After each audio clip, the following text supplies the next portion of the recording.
এবার আপনাকে স্নানে নিয়ে যাবো, চলুন। এরা ওরা কি মাদুকুরিতে গিয়েছে? হ্যাঁ, হয়তো বেরিয়েছে, আমি তো আপনার ঘরে আছি, ঠিক জানি না। তা কে কে গিয়েছে?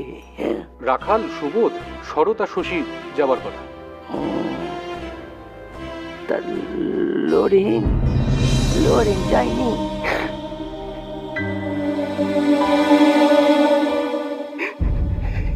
এ কি লেটো, তুই ওরকম ডুকরে কেঁদে উঠলি কেন রা? এই ছোড়াটা হাসি চাপার চেষ্টা করছে, আবার তুইও কান্না চাপবার চেষ্টা করছিস। আর হয়েছেটা কি বলবি তুই রে, বল না। এ লরেন কিছু বলেছে? হ্যাঁ ঠাকুরজি, লরেন তো আমার মানে সকাল থেকে লরেন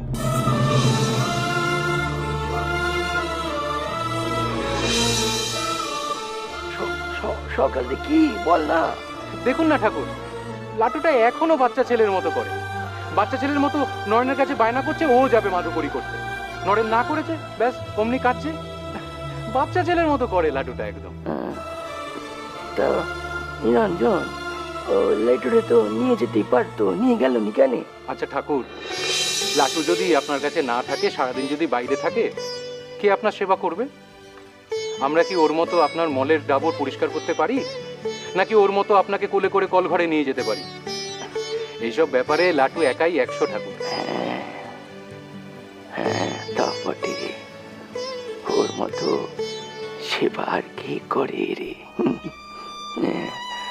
তোরা এর সবাই সেবা করিস, কিন্তু লেটুর সেবার ধরনটাই ভিন্ন। ওর মতো সেবা কেউ করতে পারেনি।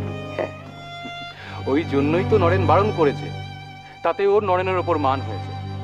লাটু, নিজেকে সামলা লাটু, সামলা। নরেন আমাদের নেতা, তার কথা মানতে হয়, তার কাজের মান্যতা দিতে হয়। আচ্ছা ঠাকুর, আপনিই বলুন হয় কি না? ও লিটু, ওই নিরঞ্জন ঠিক কথাই বলছে রা, ঠিক কথাই বলছে। শোন বাপ, ওই লরেন যা বলে ওর সব কথা শুনবি, জানবি।